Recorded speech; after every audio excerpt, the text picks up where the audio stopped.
गगन मंडल में अधोमुकुआ तहां अमीको बासा सगुरा हो सो भर भर पिया निगुरा जाए प्यासा। निगुरा बन के रहेंगे तो कहां से उस अमृत का पान करेंगे।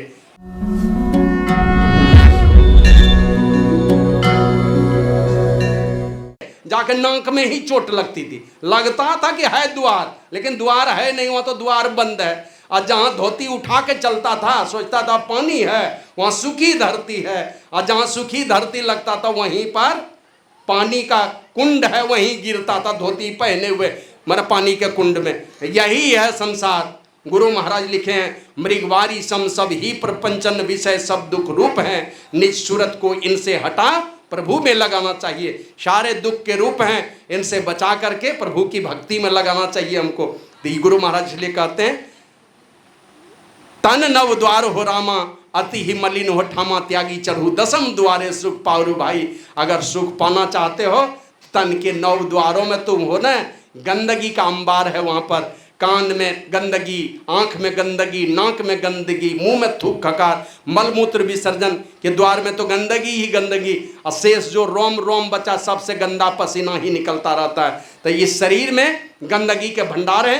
कहते तन नव द्वार हो रामा अति ही मलिन हो ठामा त्यागी चढ़ू दसम द्वारे। 10वें द्वार में चढ़िए और सुख पारू भाई। कैसे चढ़ेंगे, इसी की जुक्ति संत महात्मा लोग बतलाते हैं। इस नगरी में तिमिर समाना भूल भरम हर बार बार भूल भरम होता रहेगा। खोज करो अंतर उजियारी, छोड़ चलो नव द्वार। 9 द्वारों को छोड़ के 10वें द्वार में चलिए, वहीं उजियारी अर्थात प्रकाश मिलने वाला है। और वहां जो प्रकाश मिलेगा वही प्रकाश परमात्मा का प्रकाश है। वही प्रकाश से आपका वास्तविक चकाचौंध आपके जीवन में आएगा। और नहीं तो गुरु महाराज कहते हैं, जग में गुरु ही आधार, मैं ही नहीं आनसार, गुरु बिनु सब अंधकार चंद्र सूर्य तारण। माने चंद्रमा सूर्य जैसा चकाचौंध भी संसार में आपको, वास्तव में आप अंधकार के ही लोक में जाने वाले हैं, मर करके आपके दुर्गति ही होने वाली है।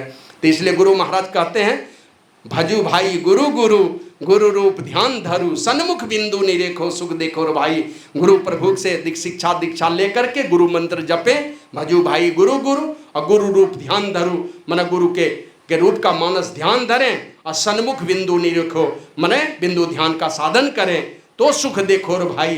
वो सुख सिंधु की खिड़की है, वहां से सुख का महासागर दिखलाई पड़ेगा। सुख के महासागर में जाना होगा तो जाइएगा, नहीं जाना होगा तो बस खिड़की से लौट के चले आइएगा। पहले चल के तो देख लीजिए, एक बार थोड़ा स्वाद मिल गया तो फिर इधर का सारा स्वाद फीका हो जाएगा।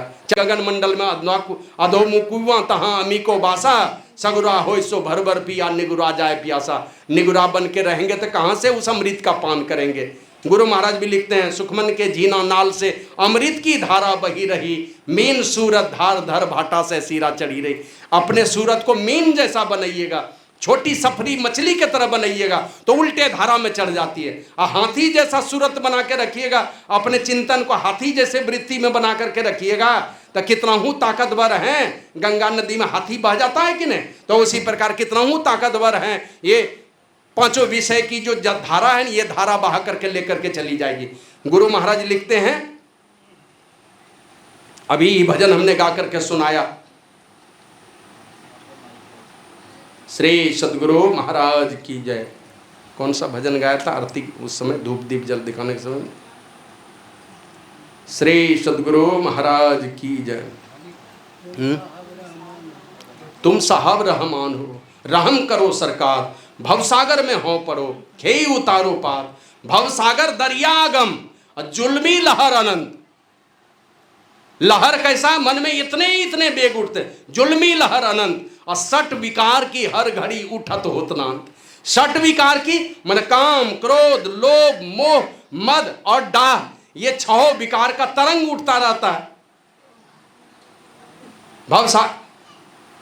तुम साहब रहमान हो, रहम करो सरकार, भवसागर में हो पड़ो खेई उतारो पार। भवसागर दरियागम जुल्मी लहर अनंत और 60 विकार की हर घड़ी उठत होत नांत। और इन लहरों की असरते, ये जो 6 विकारों का लहर है, ये क्या करता है, इन लहरों की असरते गई सुबुद्धि खोए।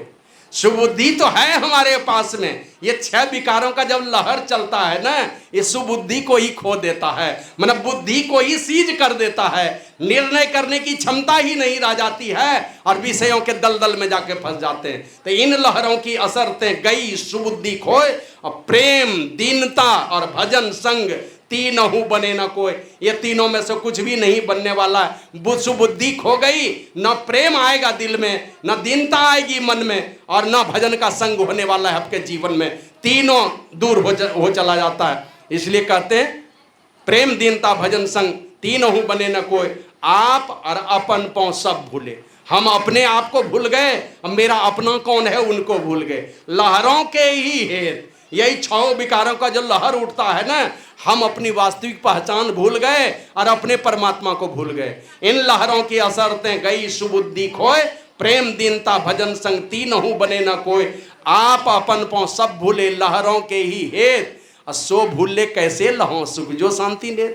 अपने को ही भूल गए तो सुख शांति देने वाला जो परमात्मा है वो भूला हुआ आदमी सो भूले कैसे लहों।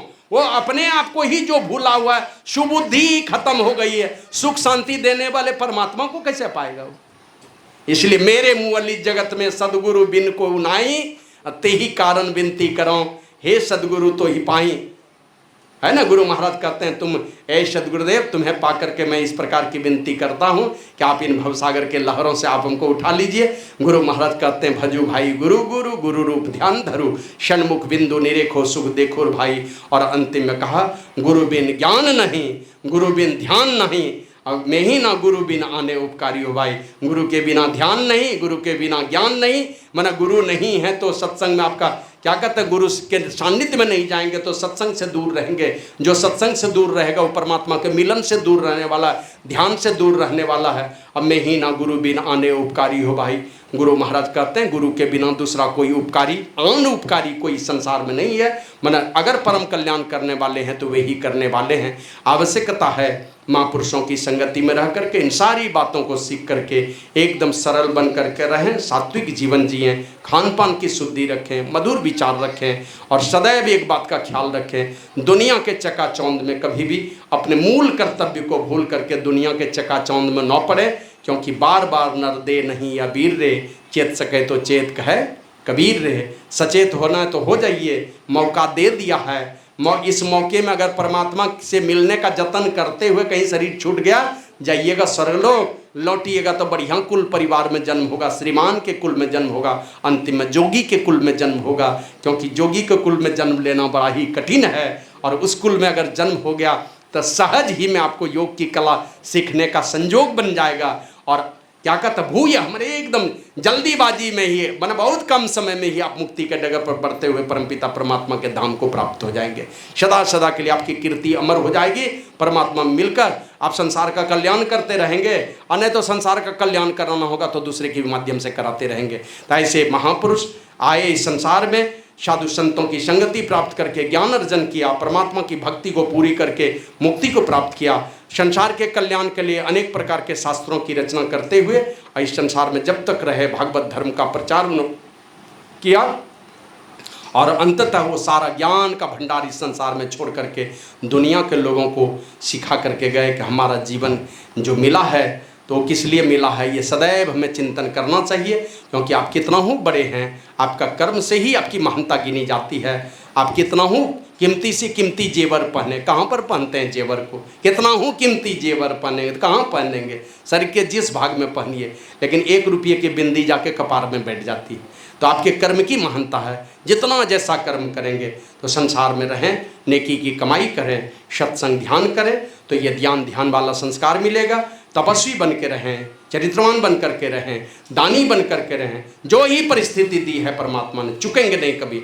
मन में शक्ति है, बुद्धि में शक्ति है, धन की शक्ति है, जो शक्ति परमात्मा ने दिया एकदम उसको उदारता के साथ संसार के लिए कुछ न कुछ करके जाएंगे कि दोहरा के फिर कहीं याचक नहीं बना दे। दाता ही बन करके संसार में रहें तो दाता ही बन करके रहें। ये संस्कार बना करके रखिए तो इस संसार में जिस प्रकार का जीवन रहेगा, बाबा कबीर कहते हैं अब हूँ मिला सो तब हूँ मिलेगा, जो बना लीजिएगा उसी प्रकार का होगा। इसलिए ये इन सारी बातों का चिंतन करना बस जब तक शरीर है, कि यह जब यह मत जानो रे मना ऐसे ही सब दिन जाए, जन्म मरण दुख याद करी शाही भक्ति कमाए।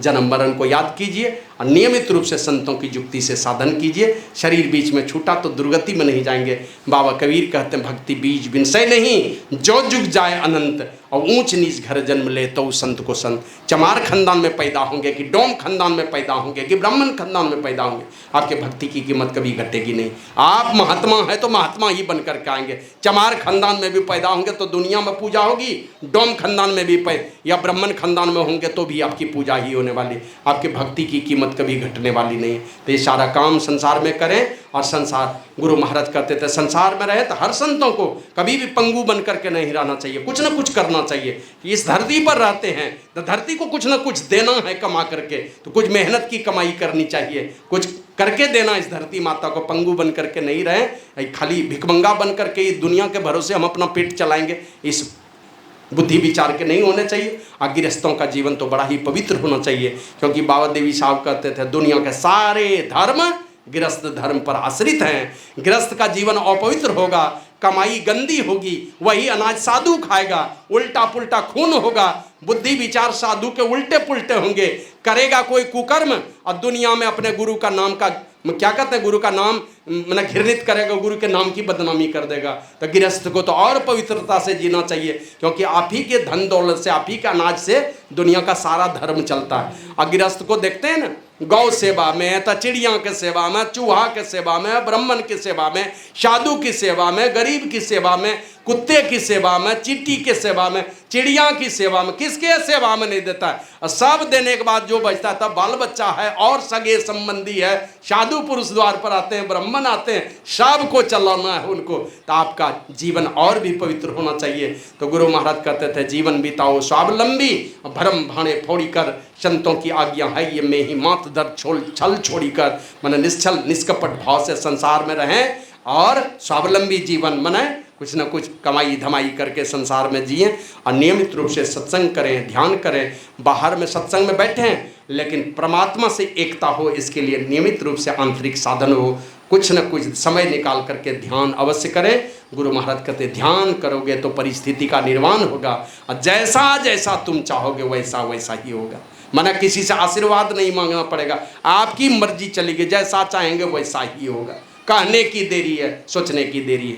तो इन सारी बातों का ख्याल करके हमें संतों के चरणों से सदैव जुड़ करके रहना चाहिए। जहाँ तक बन पड़े समाज सेवा का जो काम आप करते हैं वो भी कुछ न कुछ करना ही चाहिए।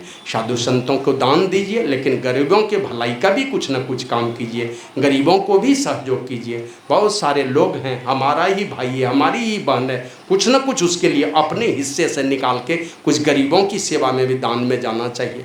और अपनी कमाई से कुछ न कुछ घर में साधु संत ये वो भंडारा, साल में एक ही बार सत्संग कराए, कोई साधु पुरुष आपके द्वार पर आए, आपकी अपनी कमाई का अन्न कोई साधु पुरुष को खा के जाए, समाज के लोग खा के जाएं, तो उनकी दुआ आपके साथ होती है और साधु का आशीर्वाद आपके साथ होता है। लोक परलोक दोनों ही सजेगा। तो इस तरह से अच्छे कर्मों से अपने जीवन को सजाना है। हम लोग बचपन में पढ़ते थे मैथिली शरण गुप्त की कविता, नर हो ना निराश करो मन को, कुछ काम करो, कुछ काम करो, जग में रहकर कुछ नाम करो, और यह जन्म हुआ किस अर्थ हो, समझो इसको यह व्यर्थ न हो। तो अपने जन्म की भी परवाह करनी है कि यह व्यर्थ में नहीं चला जाए, और संसार में ऐसा काम करें कि अपना नाम, माता पिता का और अपने समाज का नाम कभी नहीं डूबे।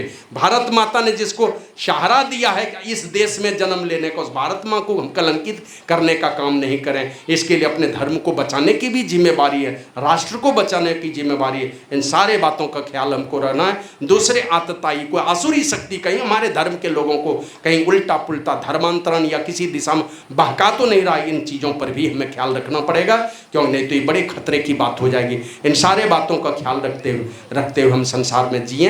बेटा है कि बेटी, दोनों के ऊपर आप कल के भविष्य हैं। जो बूढ़े लोग हैं अच्छे संस्कारों में जिएंगे तो दूसरे जीवन में बचपन से वो सारे अच्छे संस्कार मिलेंगे। जो जवान लोग हैं ईमानदारी से बढ़िया चरित्र से जिएंगे। आपसे इस देश को, इस समाज को, अपने माता पिता को बहुत बहुत अपेक्षा है। तो अच्छे रास्ते पर चले, संसार में बढ़िया काम करें तो नाम हो, और यह जीवन किस लिए हुआ है इसकी भी चिंता करें, तो इसके लिए है सत्संग और ध्यान हो।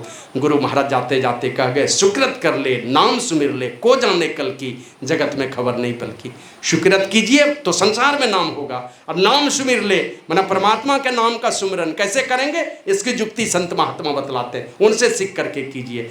तो को जाने कल की जगत में खबर नहीं पल की, पल पल का कोई खबर नहीं है, कल का क्या भरोसा है।